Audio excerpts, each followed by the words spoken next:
Day and night, dark and light, goddess and demon. Which one is right?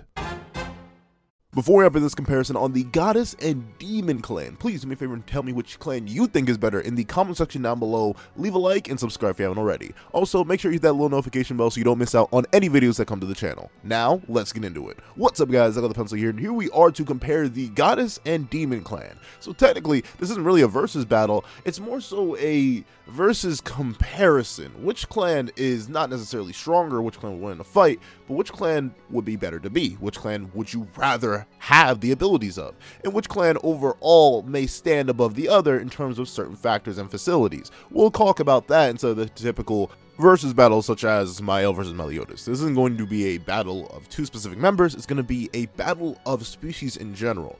And to do this, I had to set a metric on which to judge these two species and figure out how to do it. Because to be fair, there are outliers and low ends for both species, from the lowest ranking red demon to the highest demon clan member, but I found out some rules. So, one, we're going to be averaging the clans, aka we're going to be taking the highest ends for what's likely on one side and the lowest ends for what's likely and finding a middle. Considering I'm basically taking my higher dimensional powers and transforming you into one of these species, I figured it's pretty fitting to cast you somewhere along the middle, wherever the average is, and not necessarily a high end or a low end. We will talk about what would happen, or if there are any changes if you would be the highest level of demon or the highest level of goddess, but up to the point until now, we're going to be covering this as if we're going through a middle ground.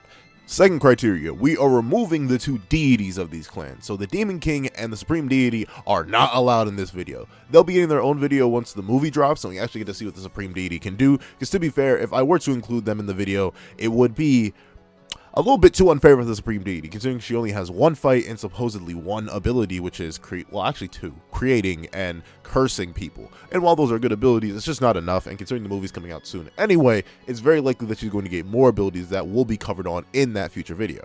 Thirdly, we are excluding commandments and graces, and I don't mean in terms of the power aspect. They still will be factored in, considering how important they are for the archangels in terms of their power, literally the main thing that carries them.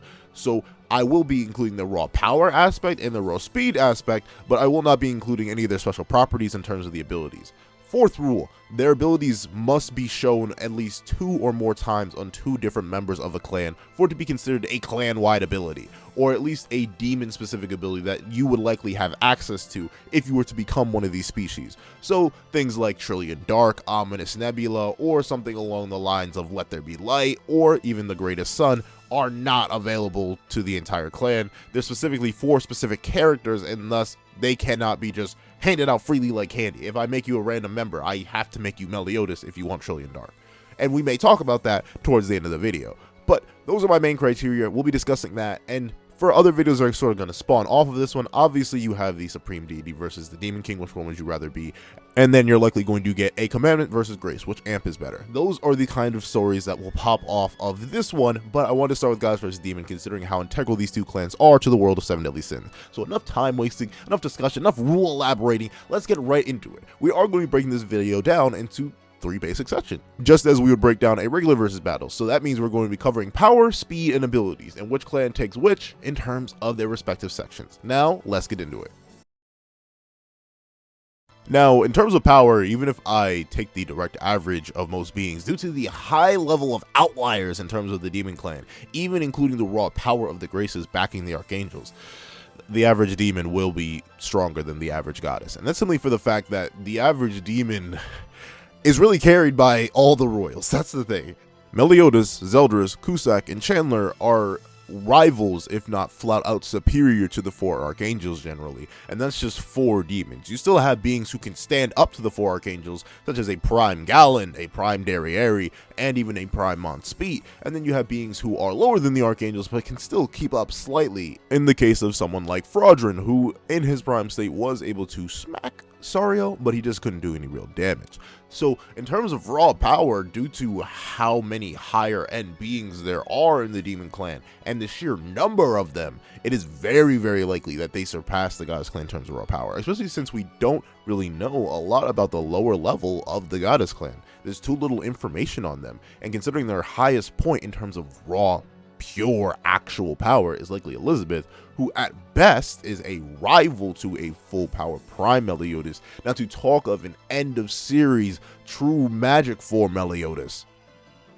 We're sort of in this weird state where, like, the demon's just overwhelmed by a long shot. You would be more powerful as a demon in terms of just raw strength, and this is sort of supported by the narrative as well. Realize that the Goddess Clan did not 1v1 the Demon Clan, despite the two constantly being implied as rivals or equals, beings that had to watch out for each other.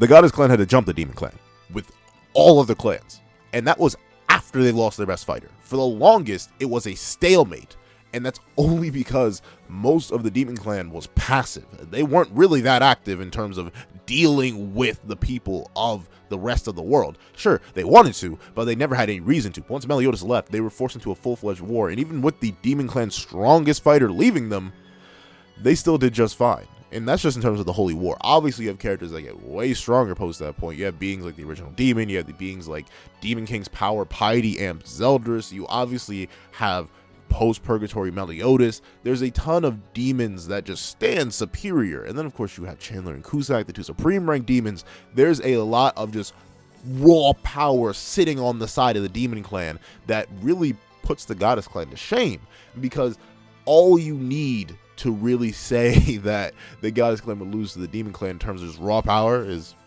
probably just a post-purgatory Meliodas. Not even a transformed one, not a Demon Mark one, not an assault mode one, especially not a true magic one.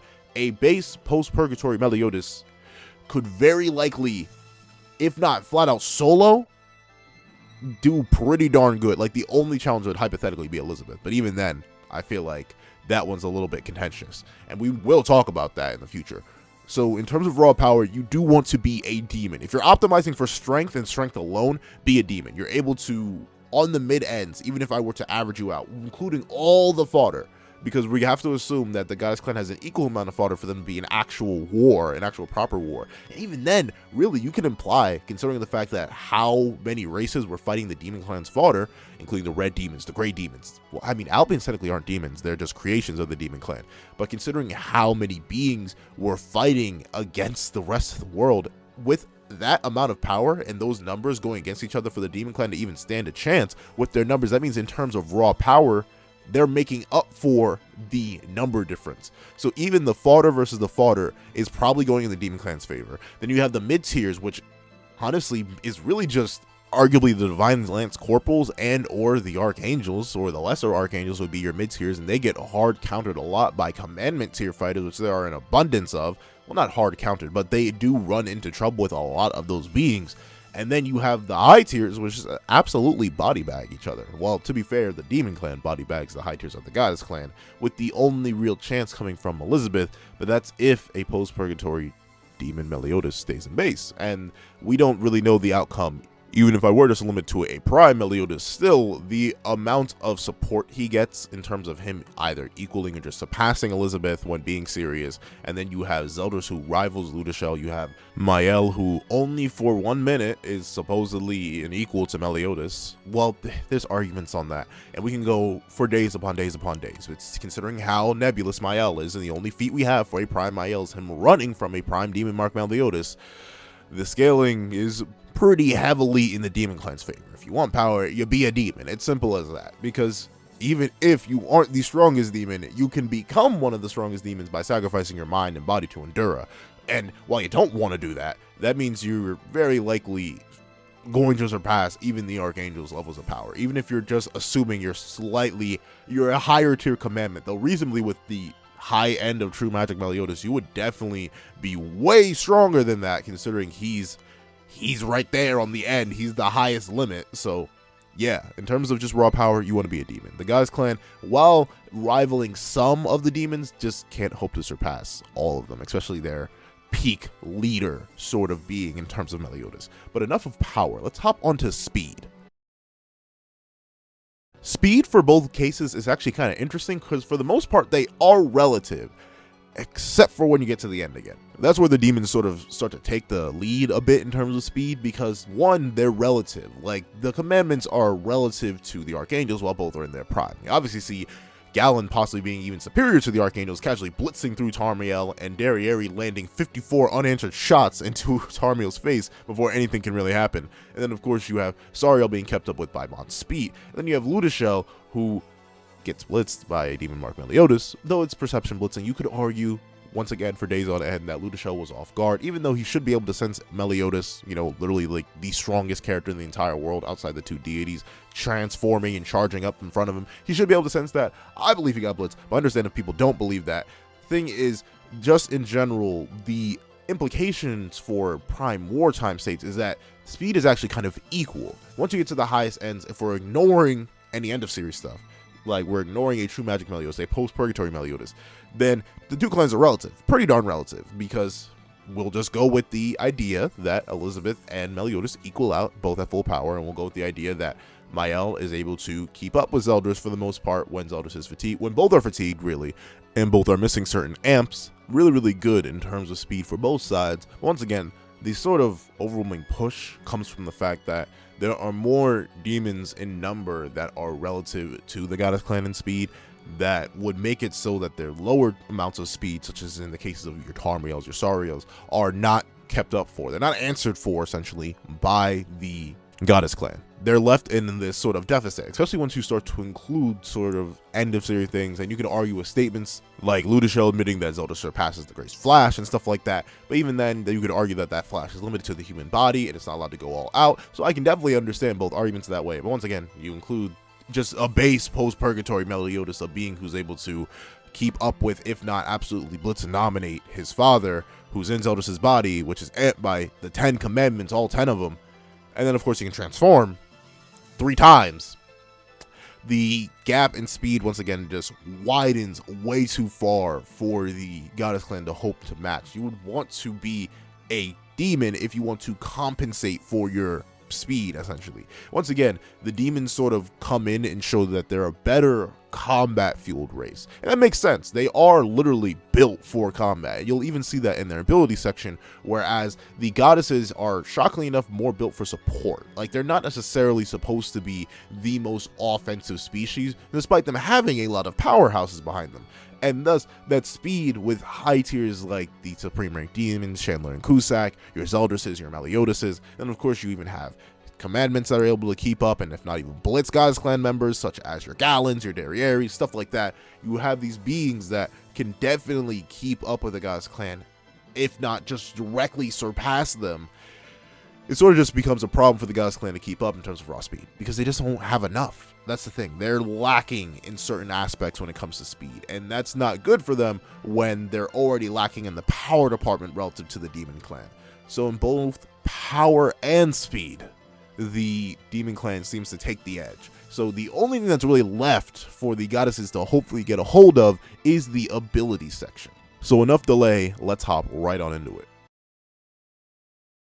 Now, abilities is where the conversation becomes a lot more contentious, because both are actually extremely similar in some of their mainstream abilities. Like, both clans have complete access to flight, even though the Goddess Clan requires their wings to do that. Meanwhile, the Demon Clan can just sort of spawn their wings whenever they need them. Both clans have access to high-level healing, some only being negated by certain things that each clan has to hard counter each other. Like, some of the graces can end up negating regeneration if used to a certain degree, such as the case with Derriere and Tornado. And due to things like that, and also the fact that demons actually cannot regenerate hearts, I would say that the goddesses do have a confirmed, just a better healing factor than the Demon Clan, because the Demon Clan has shown no way to stop goddess regeneration outside of like legitimately beating them to death, like actually getting rid of them entirely and atomizing a gosh darn goddess, because they, unlike the demons, don't have any heart restrictions on their regeneration. Like, the demons have 7 hearts, but they can run out. If you damage them, they won't come back. So that's one thing that the Goddess Clan has over the demons. Much better regeneration, as the goddesses don't really have a counter in terms of the Demon Clan. Like, the Demon Clan does not have a way to stop goddess regeneration, because even when an Enduramon Speed launches with a gigantic plume of the Hellblaze on top of both Tarmiel and Sariel, they laugh it off, essentially. Once the moment Mon Speed loses their attention, or like Mon Speed stops attacking them, you turn around and see that Tarmiel and Sariel are healed up perfectly fine, clothes and everything. And that is the exact same color as the Hellblaze that Mon Speed blasts them off with. So I wouldn't be shocked if they just can't stop the Goddess Clan in terms of their healing. So that's one point for the Goddess Clan. Another point for the Goddess Clan, their longevity. They are extremely long-lived, like straight up implied to be one of the longest living clans. And this is in multiple ways, because the Goddess Clan can sort of just possess whatever they want, including dead bodies. And while they cannot manifest the same level of power and speed as they would in their original bodies, in a sense they are immortal because their soul never dies, and a lot of them still do have access to their original powers, just on a weaker scale due to the fact that they're in a non-optimal vessel, which would be a human vessel. Normally a human vessel. They can also seal themselves in weapons or just objects and stay alive through that. In fact, that's what they did after they sealed the Demon Clan away 3,000 years ago. And they're sort of chilling on that front, because the Demon Clan is actually the second shortest lived species. And while 1,000 years is a very long time relative to humans, in terms of the rest of the Seven Deadly Sins world, when you have beings like Luxinia and King and Droll and Diane, who say centuries fly by and they really don't even care about it, like centuries just pop off, like years may pop off to humans, they're actually pretty short-lived. Sure, they optimize much better for power and speed in that short time frame, but in terms of longevity, you would want to be a goddess. And then on top of that, the goddesses archetypal concept that they control, the Demon Clan controls darkness, the Goddess Clan controls light. And the thing is, that light is super effective against the darkness. Their light particles, their arc particles, break down darkness particles. So if you are superior to a demon, you're essentially just negging them entirely. As long as they're not immune to magic, bada bing, bada boom, snap them away with some arc. However, if you are on the same level, this weakness sort of goes away. And in fact, I would give it to the Demon Clan in terms of just sheer flexibility of their darkness, because their darkness is a lot more malleable than the light of the Goddess Clan. Because while the Goddess Clan can sort of spawn their darkness anywhere, meanwhile a demon seems to need to spawn it on themselves or from themselves before they can make it go lash out and attack things. You can do a lot more with the darkness of the Demon Clan in comparison. You can make shields, you can make weapons, you can make clothes, you can do whatever you want with it. It can act as a defense for not only yourself but also your allies, shown when Meliodas wields the darkness coating him in assault mode to perfectly protect Elizabeth while he himself is fighting Zeldris. So that is a lot. It becomes the question of flexibility versus effectiveness and instantaneousness, because arc can spawn on people. However, people have been shown to dodge it. Like Galen did immediately the moment the arc was about to be spawned on him, he moved out of the way. So you can still dodge the arc as long as you can sense it coming. So that becomes a question of which would you prefer instead of which one is better. Would you prefer the more solid but quick acting arc particles, which you can spawn anywhere, fire in the form of beams, or like make little blades in terms of what Mael does?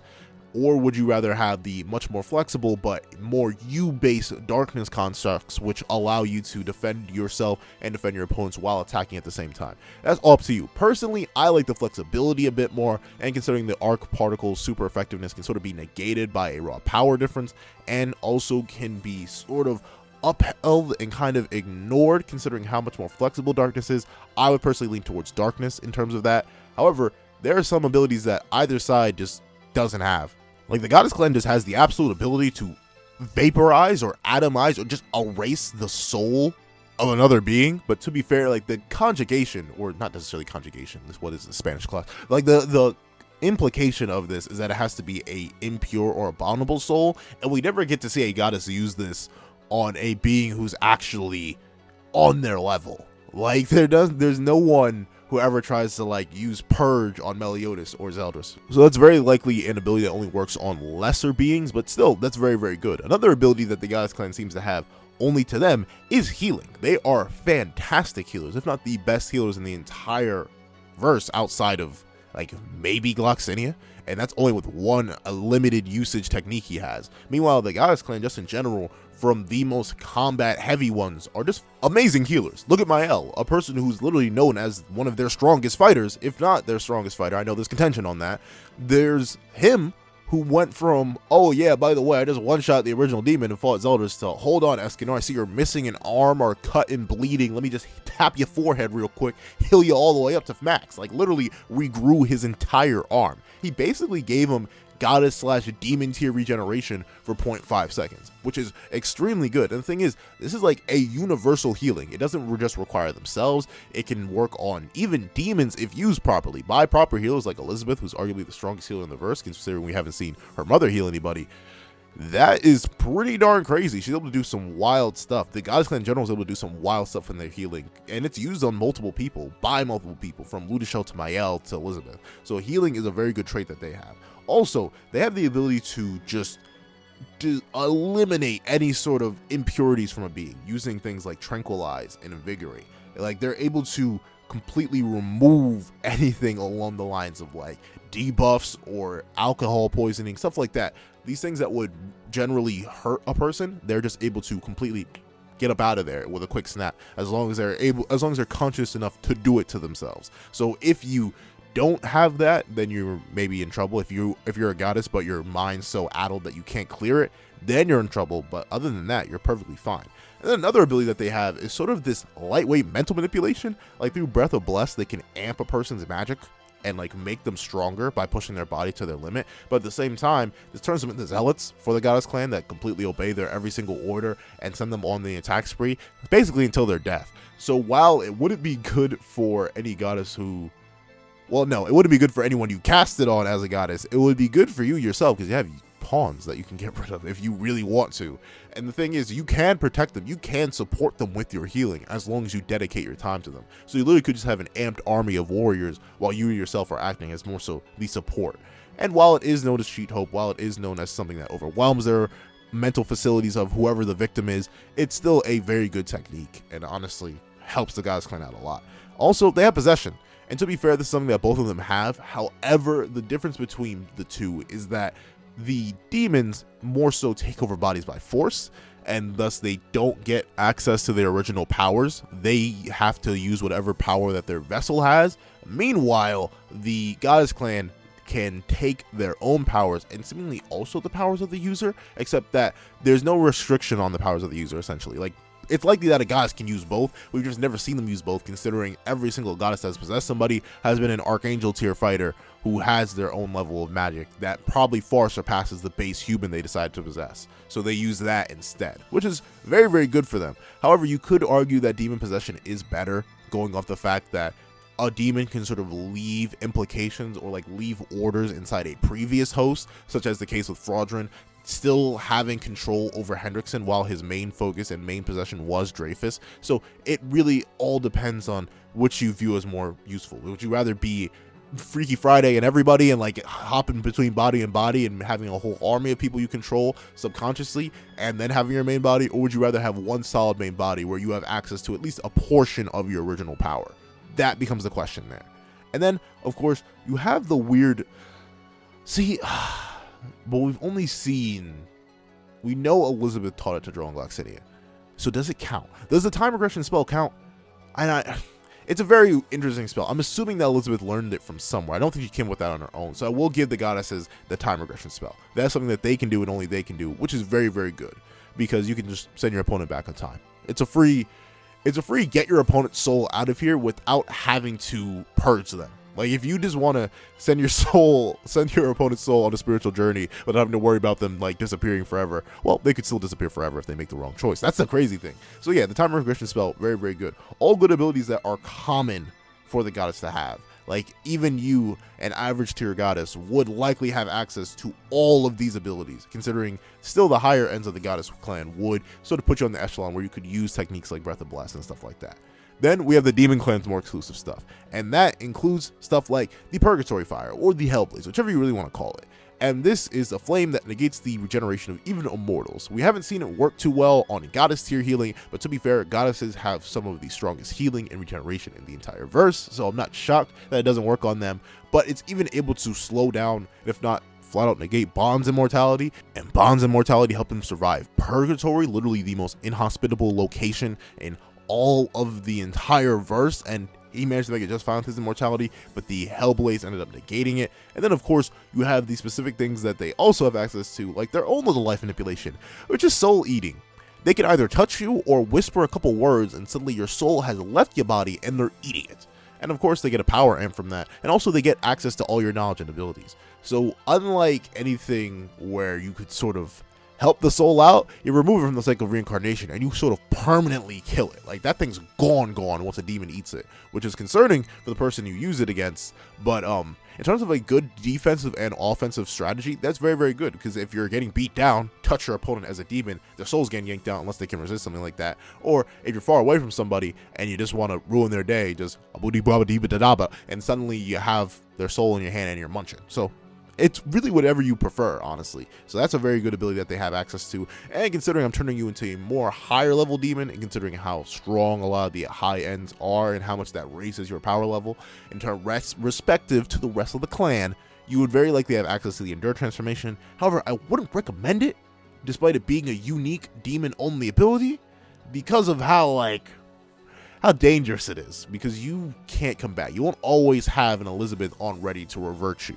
Even if the goddess version of you is like standing nearby, it's highly unlikely that they have Let There Be Light, so you wouldn't be purified. You sort of be stuck in this endless state of like between life and death, sort of this gamble, and you probably don't want that. Trust me, I would know. Wait, why would I know? So then you have the other thing that they can do, which is sealing.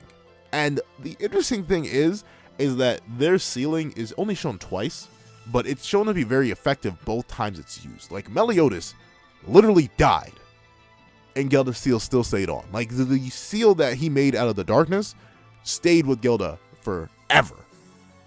And that's not even the more impressive one, because to be fair, Zeldris literally got sealed away for 3,000 years, lost his magic, and it took grave robbers over 3,000 years later to come and free the vampires. It's not like Zeldris' magic wore off. It's literally just he got unlucky and some people found his seal and broke it, which is crazy to think about. 3,000 years of durability for some sealing.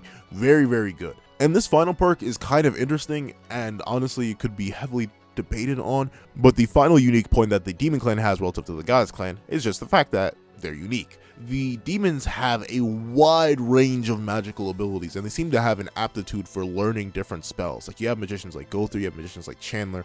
All of the most powerful mages and spells come from the demon world, like Perfect Cube, stuff like that. All these different legendary abilities are demon made, and all the demons seem to have their own unique magic. You have Combo Star, you have Critical Over, you have Melaskiel's portal ability, you have True Magic Meliodas, you have Ominous Nebula. There are so many different techniques that pop up in the demon clan. Meanwhile, the goddesses seem to be very limited in terms of what they can do. They're much more arc based.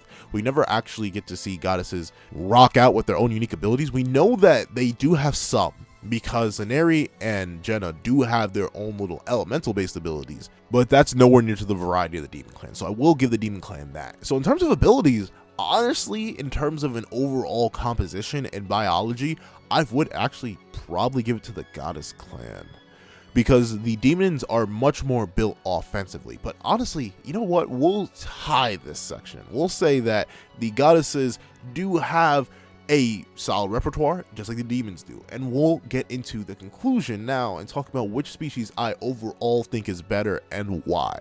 So let's hop right into it. Now, I'm gonna say it.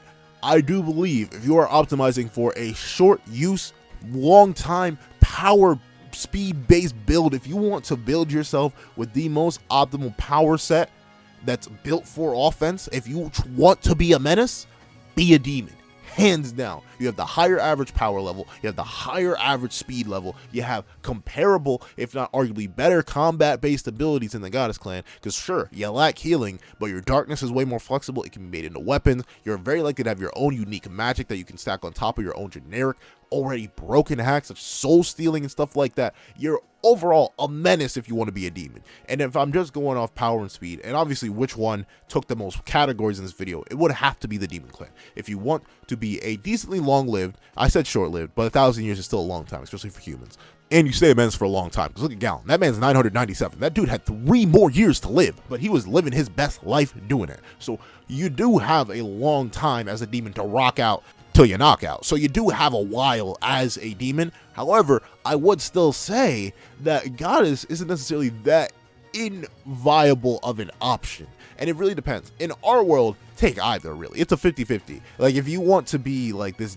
deific figure, you can just be a goddess and people will probably respect you because you have 4 gigantic wings sprouting out your back and you can fly and you're pretty much indestructible. Like, the level of power relative to our world doesn't necessarily matter. You don't have to be the strongest, most high tier goddess in order to be respected in our world. Just, you'd be a menace either way. But meanwhile, in the Seven Deadly Sins world, while you may want to optimize a bit more for power, because the series is heavily based in power, and if you call it lacking, you call it lacking as a goddess. But the thing is, you can ensure longer longevity as a goddess. You have a much more support-based role, which may sound not as good, but think about it. While the goddesses are a heavily support-based species, that doesn't mean they are not combatants in the purest form of the word. They are still monsters combat-wise. Like, they're the second strongest clan, or at least stated to be the second strongest clan and rivals to the Demon Clan for a reason. Like, their arc is amazing. Their ability to wield unbelievable powers of, well, to be fair, that's Grace's, so I won't count that. But the thing is, they are extremely powerful and extremely deadly on their own. It's just that they aren't as powerful and as deadly as the Demon Clan. So it's not like you're really losing anything. You're just more so sacrificing a lot of power and speed. Maybe not a lot, but enough power and speed for it to be noticeable in order to act as a better support to all those around you. So if you want to be more of a team player, honestly go for a Goddess Clan member, because you would have the ability to not only heal yourself to a point where your regeneration has no real shown counters in the entire verse. Meanwhile, if you're a demon, if someone catches you lacking, your 7 hearts are done, buddy. Like, that's it. If a strong enough goddess pulls up on you and is like, bam, bam, bam, bam, bam, bam, I think that was 7. Hold on. I think that was 7. If they do all 7 of your hearts in, you're done, son. It doesn't matter if the rest of your body's intact. Like, if a goddess like made an attack that was just 7 prongs of light and they could guess where your hearts were and fire it off, you were probably dead as a demon. Meanwhile, a demon's gonna have to do some serious damage to get rid of you, unless you're in a human vessel. If you're in a human vessel, you could very likely die. Look what happened to Nerabasta. But if you are just like a higher tier, like archangel level goddess, you're kind of chilling, bro. Like, the demon's not gonna be able to get rid of you. A being that drastically surpasses the archangels in Enduramon speed couldn't eliminate the archangels instantaneously. So honestly, you're set for life for a while. And the thing is, you have a much longer lifespan as a goddess, which could be a blessing or a curse either way. And honestly, you would just be a better support as a goddess, because demons are very much built as war machines. They're very much so optimized for battle. Sort of like scions. Like, scions are built for battle, but I'd say demons could be arguably better built for battle considering their base abilities. The only thing they lack is like the insane Zenkai boost and power growth.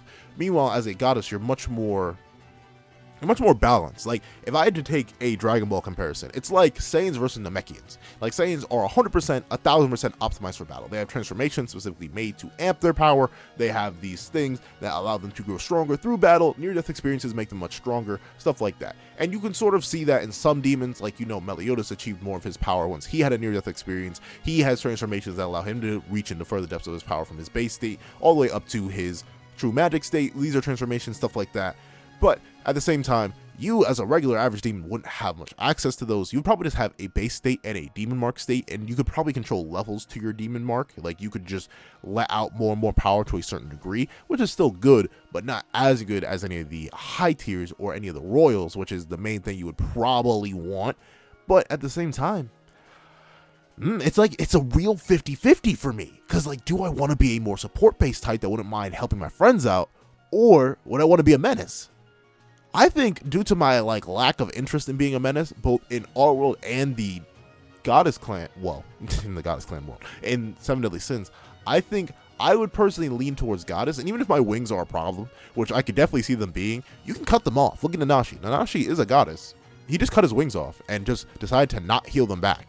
So you can get rid of your wings. Sure, it will probably hurt like the dickens, but at the same time, it's not a problem that's going to last forever. And yeah, I'd say for the lifespan, for the ability to support my homies out, to help my homies out, the ability to honestly create an army of amped warriors and me being able to keep them supported and defended the entire time, I feel like despite the fact that they're comparable in power, speed, and abilities, for the most part, if not the Demon Clan just taking the lead, I would actually probably become a Goddess Clan member. That's wild to think about, and I don't even really like the Goddess Clan that much. But I think their ability set is something that more so fits my preferences, especially since while they are behind, they aren't drastically behind to the case where being a mid-level goddess is like 1,000,000% inferior to being a mid-level demon. And obviously you can just run, you don't have to fight. Yeah. So here's the thing. Objectively, you would want to go with the goddess, not the goddess clan. You wouldn't want to go with the demon clan if you're just optimizing for power. If you want to say which race is stronger, and note how I did the difference there. I asked you in the title, which race is better? Which race would you rather be? Not necessarily which race is stronger, but if you want to know which race is stronger, demon clan, 100%. They have way better feats, way higher scaling, stuff like that. Obviously, the demon clan takes the cake and has it too. But in terms of overall which species I think would be better to be on a whole, like if you want to be beneficial to yourself and the people you care about and the world and you want to live longer, you definitely want to be a goddess, because you can keep yourself around in multiple ways, from your insanely long natural lifespan to your insane abilities for longevity through possession of human beings or possession of dead bodies or possession of objects, and be able to keep some aspect of your power. Very, very good stuff for the goddess clan, though I can definitely see arguments for the demon clan. But that's me. Those are my thoughts. I feel like I've laid out a majority of the facts in this video. If I missed anything, don't be afraid to tell me in the comment section down below. And everyone, despite what I'm saying, me going with a goddess clan, this is once again an open discussion. So what would you go with? Are y'all optimizing for power? Are y'all trying to be demons? Are y'all bringing this up? Is the 7 Deadly Sin demon clan gonna rise up in the comment section, or y'all rock with the goddess clan? Which do you rather be? And honestly, I can do a poll now. I may just post a poll on which species you'd rather be. I want to see who wins, but we'll see after this video drops. Go ahead, drop it in the comment section down below. Maybe drop it in the poll I'm going to release. Please tell me which you would rather be in the comment section down below. Thank you guys so much for watching. Please remember to like, share, comment, and subscribe. And I hope you guys have a wonderful day. This is That Guy with the Pencil, writing off.